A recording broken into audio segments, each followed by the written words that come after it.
Well, everybody, my name is Jordan. If we haven't yet had the chance to meet, I get to be one of the pastors here at Faith Chapel. And I'm going to say a unique welcome to those joining online. We got people all over Montana, Colorado, and I don't know if you guys knew this in the room, but we have some regulars who joined from Papua New Guinea and Ireland, which is super cool that we get to all join together to be a part of church. And then we also have some people joining in Sydney, Red Lodge, and the women's prison. It's so good to be together. Today we're going to continue in our series called 7+7, which is all about the book of John, the Gospel of John. And in it, John outlines 7 statements that Jesus says about himself, 7 I am statements of these metaphors that Jesus says about himself to reveal parts of who he is to the people he's talking to and also to us today. And there's also 7 miracles that Jesus performs. And so we've been exploring those over the last several weeks. And today we're going to continue. But before we do that, I have a question for you. And my question is this: have you ever had a missed expectation? Where maybe somebody said, hey, you need to go to this restaurant. I'm telling you, it's the best in town. And when you go, order this. So you do. You show up, you're hyped, you're so excited. You order the thing that they said to get, and you've never been back because it just didn't meet expectations. It wasn't what you thought it would be. Or maybe you saw a trailer for a movie, and you're like, man, that thing looks good. Let's go. You buy the tickets, and you finish, and you go, everything that was good was in the trailer. Why did I waste my money on that, right? We've had experience where something is missed. Our expectations were off. And today we're going to explore the perspective of a group of people, a crowd that follows Jesus, and their expectations were off on who Jesus was. And so as we think about expectations, I would hope that we can today recalibrate some of our expectations on who Jesus is, because it would be a bummer to have expectations about who God is or who Jesus is and to miss them and to miss it. And so today we're looking at this I am statement from Jesus. He's going to say, I am the bread of life. And this is in the context of Jesus feeding thousands and thousands of people on a hillside. We explored that last week. And what Jesus is doing in feeding the 5,000, there's so many connections with the person of Moses. And Moses was the leader of the Israelite people after he brought them out of Egypt, which is a place of oppression, a place of slavery for them. And Moses leads them out into the wilderness. And while they're out there, he helps take care of them. And throughout the book of John, there's so many different links that John is trying to point our attention to Jesus and Moses and connect the dots. And this is all on purpose, and so we're going to have that a little bit today. Last week, we looked at the perspective of those who participated in the miracle. They were with Jesus, so we looked at Philip and Andrew, who helped distribute the miracle to the crowd that was there. Today, we're going to look at the perspective of those who received the miracle. They received the miracle. They are the crowd. So we're going to pick up in John chapter 6, verses 25 through 35. When they had found him on the other side of the lake, they asked him, Rabbi, when did you get here? So what's happening here is, in chapter 6, Jesus feeds thousands of people on the hillside, and then next to the hillside they were on, there's this massive lake that's miles wide and miles long. And in between the feeding and what we're reading today is the disciples move on, they get in a boat and they cross the lake to go to the other side. And then the crowd is looking for Jesus, and the crowd is looking for the disciples, and so they go to find him. When they arrive at where the disciples and Jesus are, Jesus is there, and they're going, hold on, there was one boat, you weren't on the boat. It was way too difficult for you to go by land. How on earth did you get here? And so sandwiched in between Jesus feeding thousands of people and this interaction, Jesus walks on water. Just a casual, Tuesday evening. Like Jesus is like, okay, cool. So he crosses the lake, and that's why we have this question to start. Is like, how did you show up here? So he walks on water, gets to the other side of the lake, and they say, Rabbi, when did you get here? Jesus answered, very truly, I tell you, you are looking for me, but not because you saw the signs I performed, but because you ate the loaves and had your fill. Do not work for food that spoils, but for food that endures to eternal life, which the Son of Man will give you. For on him God the Father has placed his seal of approval. Then they asked him, what must we do to do the works God requires? Jesus answered, the work of God is this, to believe in the one he has sent. So they asked him, what sign then will you give that we may see it and believe you? What will you do? Our ancestors ate the manna in the wilderness. As it is written, he gave them bread from heaven to eat. Jesus said to them, very truly I tell you, it is not Moses who has given you the bread from heaven, but it is my Father who gives you the true bread from heaven. For the bread of God is the bread that comes down from heaven and gives life to the world. Sir, they said, always give us this bread. Then Jesus declared, I am the bread of life. Whoever comes to me will never go hungry, and whoever believes in me will never be thirsty. So Jesus immediately, right out of the gate, the crowd shows up. How did you get here? Rabbi, how did you get across the water? And he challenged right away, you're not here looking for me. Why you're looking for me is for one reason alone. It's because I fed you. You're hungry again. And so Jesus begins to reveal throughout this passage 3 problems that the crowd has that I think we can use as a mirror for our own lives. We're going to look at 3 problems that the crowd reveals. And problem number 1 is this. We have an appetite problem. We have an appetite problem. Now, I don't know about you, but every now and again, I'll get a late night craving. And these are typically cravings that I know they're not good for me. It's not something that I should do. But my wife and I, we have a particular restaurant, and we've kind of made an agreement. And so I get to be a part of the Christmas Eve services as part of my role here at the church. And so I'm here pretty late for most of the nights leading up to Christmas Eve. And so we have this standing agreement that on one of the nights leading up to Christmas Eve, I'm going to go through this restaurant's drive-thru. I'm not going to say the name of it because some of you might love it. Some of you might work there. That doesn't matter. But we have this standing agreement that 2 things are true. Number 1, this place, we can only go there after 10 p.m. And the reason is because it's the only time it sounds good. Like we're just tired enough. We're just to that point. We're like, man, that sounds like a good idea. We should go get this food. And so on one of these nights, I go through the drive-thru, I pick it up, and I go home, and we eat this late night craving. And the thing is we're never like, yes, that was a great idea. We're always like, shoot, why did we do that? And sometimes we wake up the next day, we're still feeling it. We're like, that was not a good decision. And there's another thing that I was hoping for. So we've got 2 boys, Harvey and Cohen, they're 8 and 4. And when Alyssa was pregnant, I heard so many stories about pregnancy cravings, so many stories of weird things. And I wanted so bad, and I know this is selfish, this is all about me, but I wanted so bad just one night for her to turn to me at like 10:30 or 11 and go, order pizza.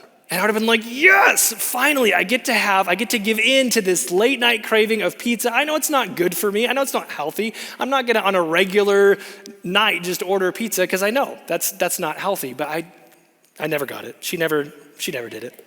It's fine, I'm fine. And so the crowd, they've got something like this going on. They're showing up with Jesus and they're saying, hey, we have an appetite. We have a craving that you would do something for us now. We want you to do what you did yesterday. We want another meal. We're hungry, Jesus. Bring us what you did yesterday. And as I was preparing for this weekend, one of the things I wondered was that is if there's people in the room who, like me, have had experiences with God, experiences with Jesus, maybe as a child or maybe in high school. And then when you come back to Jesus, you're coming to Jesus looking for him to do something he's already done, looking for him to do the same thing he did for you in the past, that you're chasing something. You want to relive that moment where you want God to repeat what he's done. But what Jesus wants to do is something new.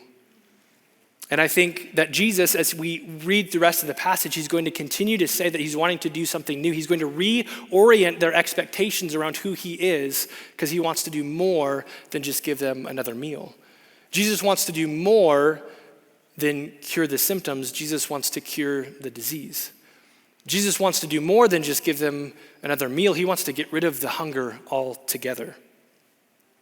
And so in the crowds, we see them showing up saying, Jesus, what can you do for us? They didn't want Jesus. They just wanted what he could do for them.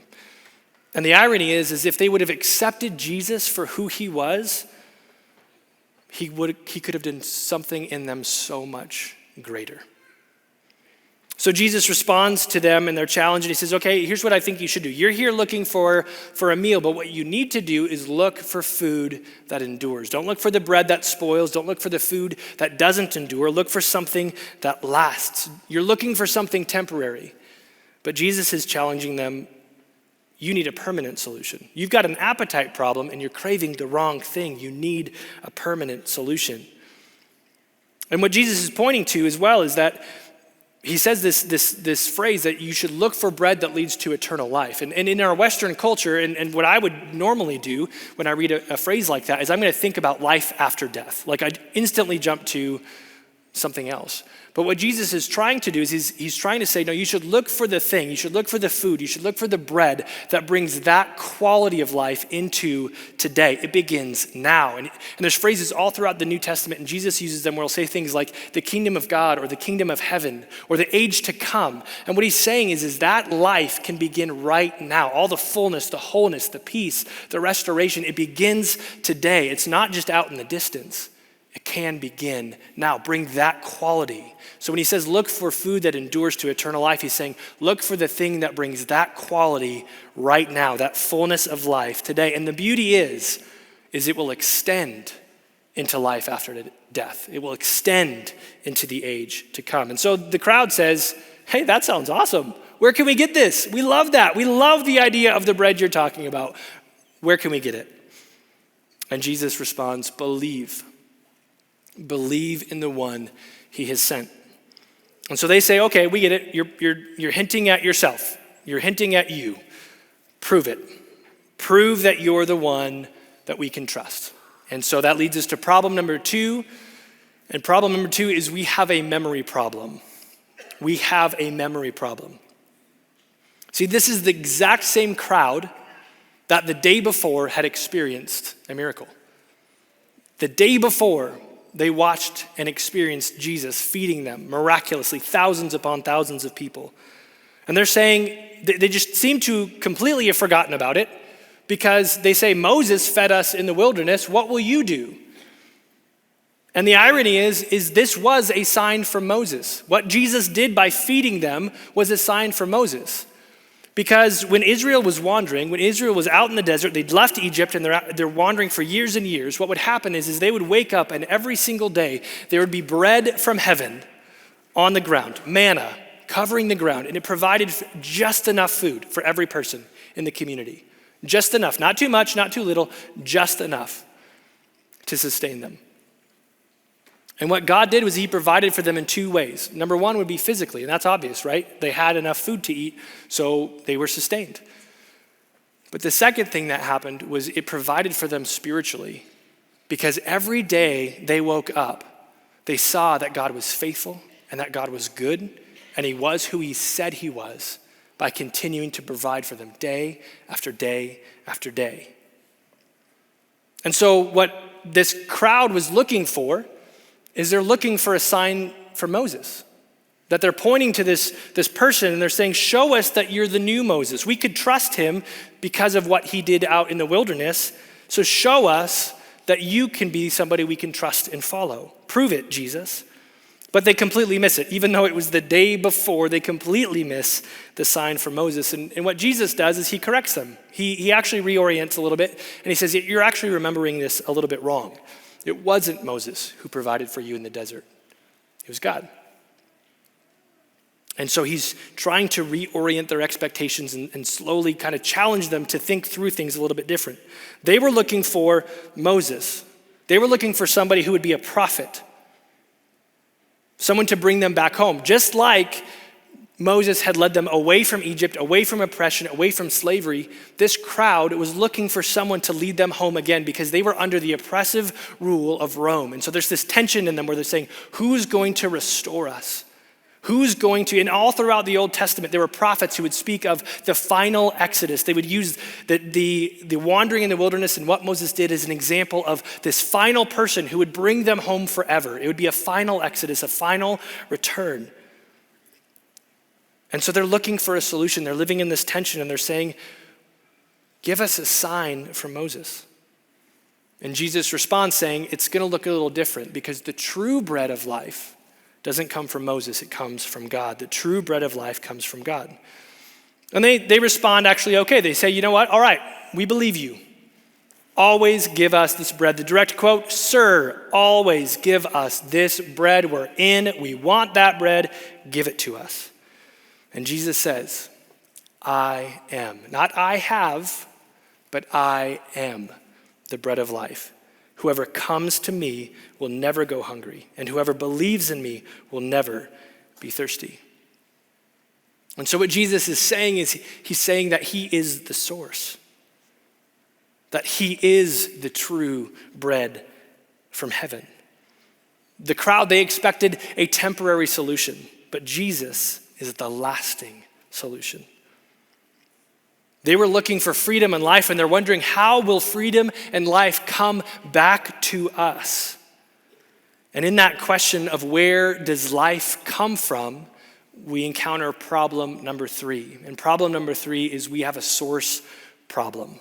We have a source problem.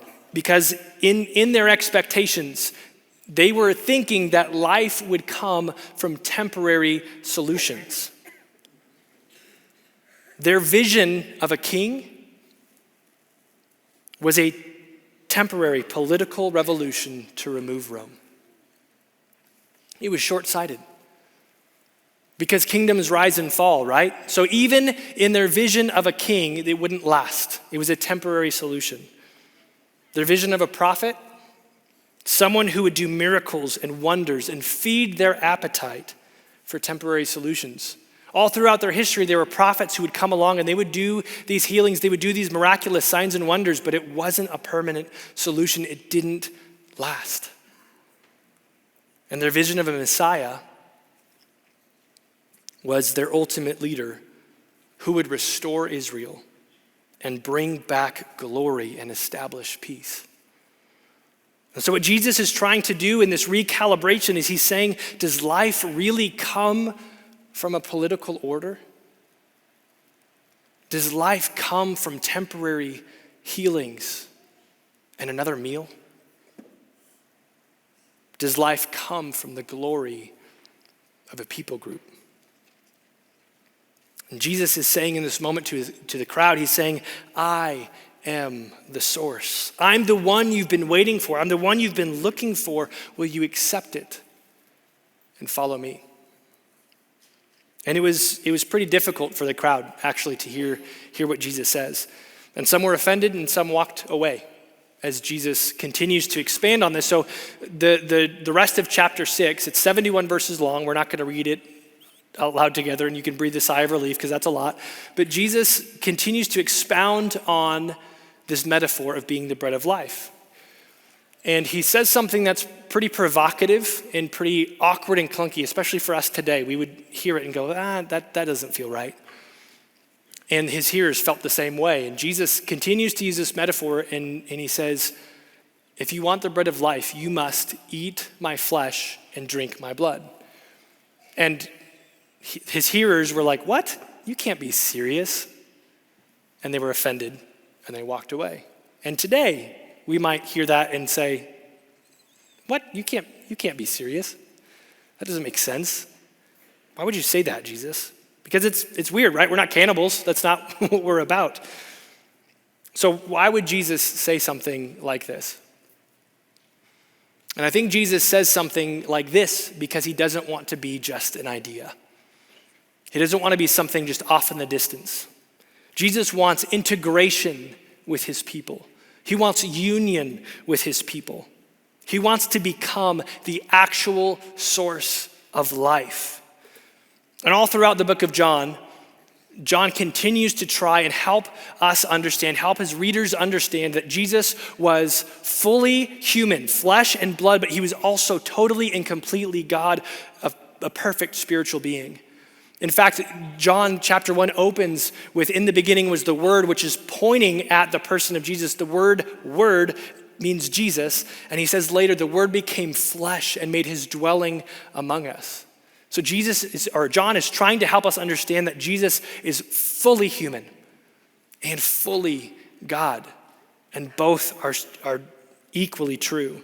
And Jesus is trying to do that as well. He's trying to say this is both. It's not just belief, it's also participation. He even says, come to me. Whoever comes to me will never go hungry. It's a participation in the process. And we in our Western world, we actually have something like this as well. See, we have a belief. And our belief is, I believe it, I'm guessing you believe it as well, is that without food, we will die. We believe that pretty strongly. In fact, we believe it so much that we've built cities and roads that lead to restaurants and grocery stores. In fact, we've got restaurants in our airports. We have restaurants in our malls. We have our calendars oriented around breakfast, lunch, and dinner. We believe so strongly that without food, we'll die, that we've completely oriented our life around the next meal.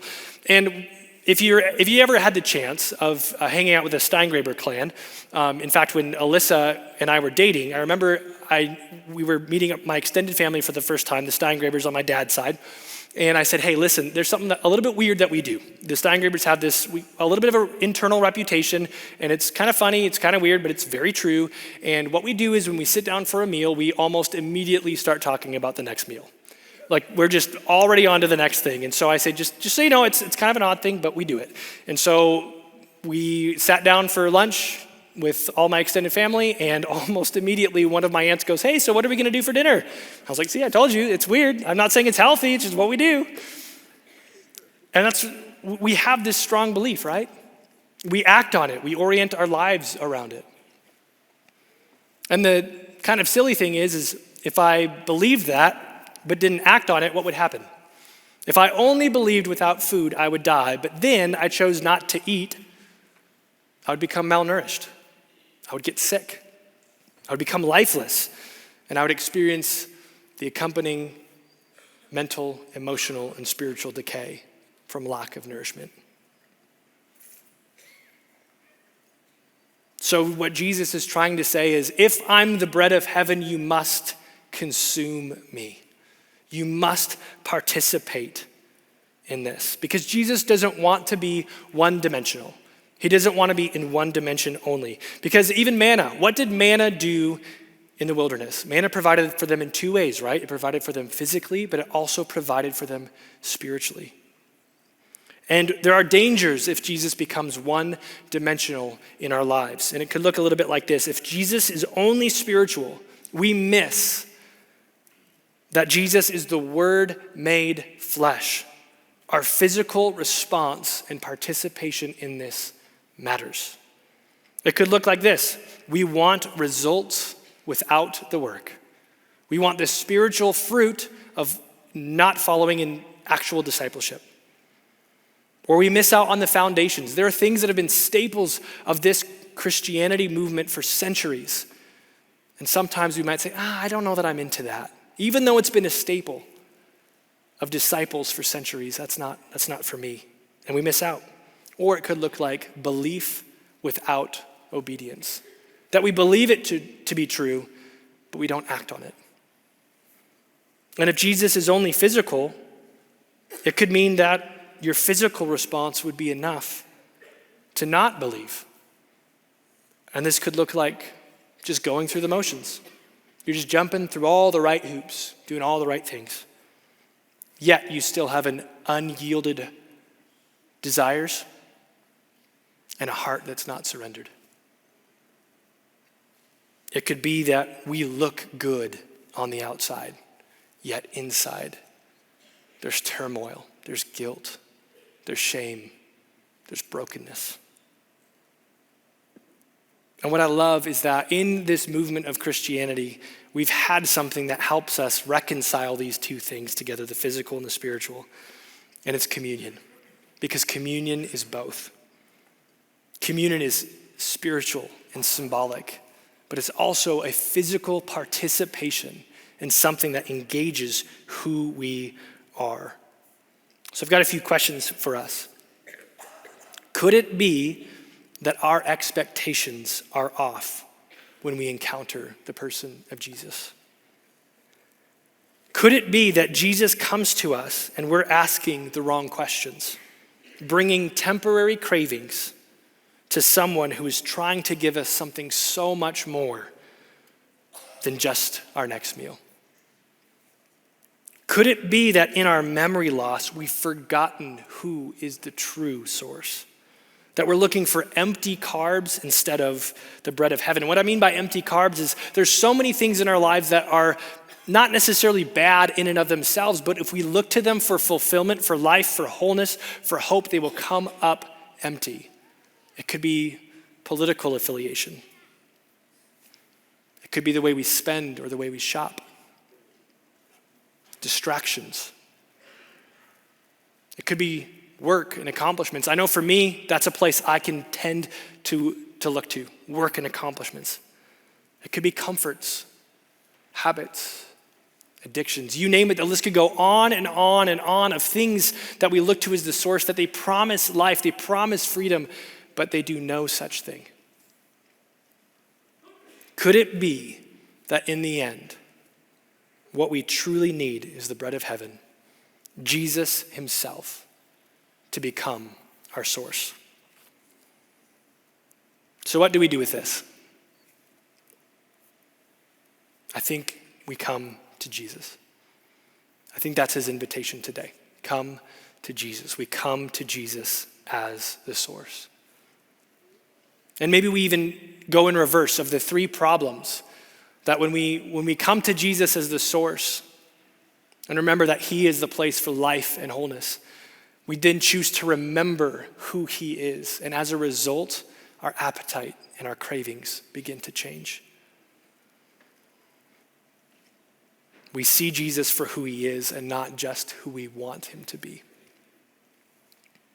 So what we're going to do now is we're going to take communion together. And if you did not get communion, we're going to sing a song here in a minute, and there'll be a chance for you to go grab it if you'd like to participate. And I just want to say a couple things about what this is and what this is not. What this is a chance for us to remember. In fact, in another account in the Gospel of Luke, Jesus says, "Do this in remembrance of me." And so today we're choosing to remember who Jesus is. But this is not salvation. This is not an accidental physical thing that just leads to salvation. We believe that this is symbolic. We don't think this is actually the flesh and blood of Jesus, but it is a reminder of his flesh and his blood. And through communion, we are choosing to come to him as the source. We are remembering who he is, and we're remembering what he did for us in his life and in his death and in his resurrection. And if you're spiritually unresolved and you're sitting here and you're going, I don't know that I buy this, that's okay. And so if you don't want to, there's no pressure. You do not have to participate in this today. You get a free pass. But for those of us who would choose to follow Jesus, this is an opportunity to recalibrate and to remember. And so I'm going to pray, and then we'll sing, and then we'll take communion together. So Jesus, we come to you today as a source. We choose to remember, we choose to believe, and to come to you as our source of life. I just want to take an opportunity. Maybe there's people in the room today, and you've never chosen Jesus to be your source of life. That you've been spending your energy looking for other things to be the source of life and hope and fulfillment. And today, maybe you'd want to say, I choose Jesus, I choose his way, and I want to step into his invitation, and I want to come to Jesus. And if that's you, I would love to acknowledge that with you. Would you raise your hand and look at me? I'd love to celebrate that with you. I'm going to scan the room. Yes, I see you. That's awesome. Yeah, and I see you as well. Yes, I see you. Yeah, you are his. Yes, I see you. Yes, I see you. That's awesome. Yes. Yep, I see you and you. Yeah, and you in the balcony. That's awesome. I'm scanning my right, your left. Yes. Yep. See you. Yep. Jesus, we choose to make you our source today. And for those of you who are joining online, God sees you. you are his. And then I also just want to pray a second way. If there's anybody here who maybe as we talked about Jesus being one-dimensional, you would recognize that in your heart, you might lean in one direction or the other, that maybe Jesus has only been spiritual to you, or maybe it's just been a list of rules and regulations and ways to jump through hoops. And so as we sing and as we respond, I want to give you a moment to just say, Jesus, today, I choose to come to you as the source.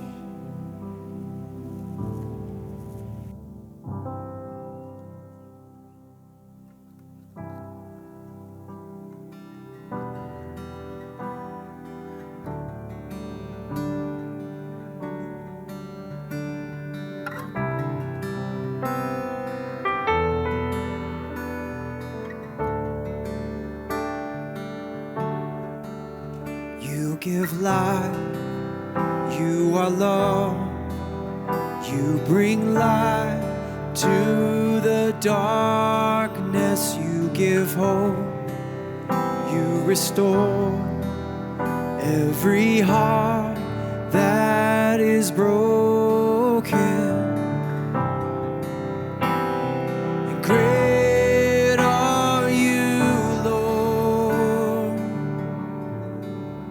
It's your breath in our lungs, so we pour out our praise. We pour out our praise. It's your breath in our lungs, so we pour out our praise to you only.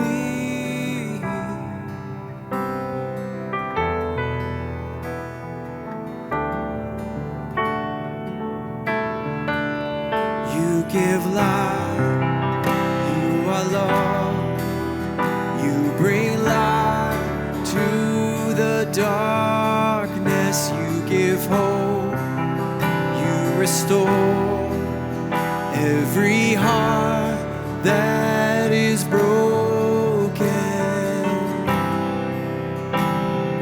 Great are you, Lord. It's your breath in our lungs, so we pour out our praise. We pour out our praise. It's your breath in our lungs, so we pour out our praise to you only.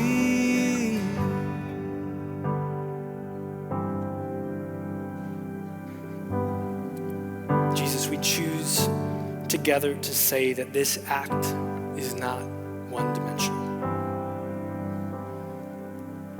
Jesus, we see you as the bread of heaven, the source of life, and we choose to participate in this mystery of consuming you. We look to you to nourish us spiritually, to bring us life. We look to you to meet us with your kingdom today. In our physical world, bring your life, your wholeness to us today. Let us take the bread.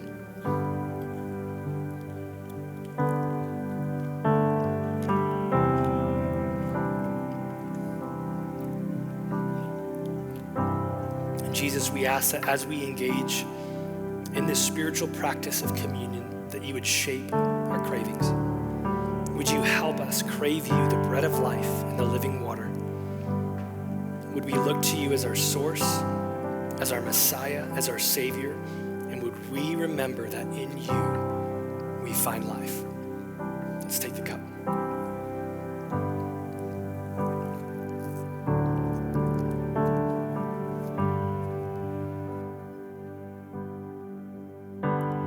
And all the earth will shout your praise.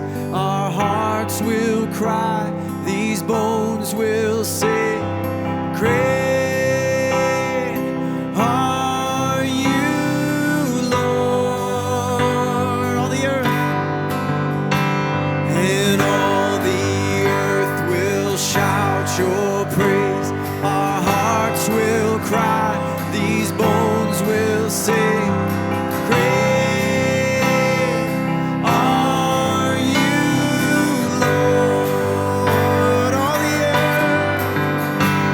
And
Well, it's great to be together today. If you need prayer for anything, there's people up front who would love to pray for you. Anything going on in your world, just make your way forward, and they'd love to do that. Otherwise, have a great rest of your week. Be the hands, feet, mouthpiece of Jesus. See you later.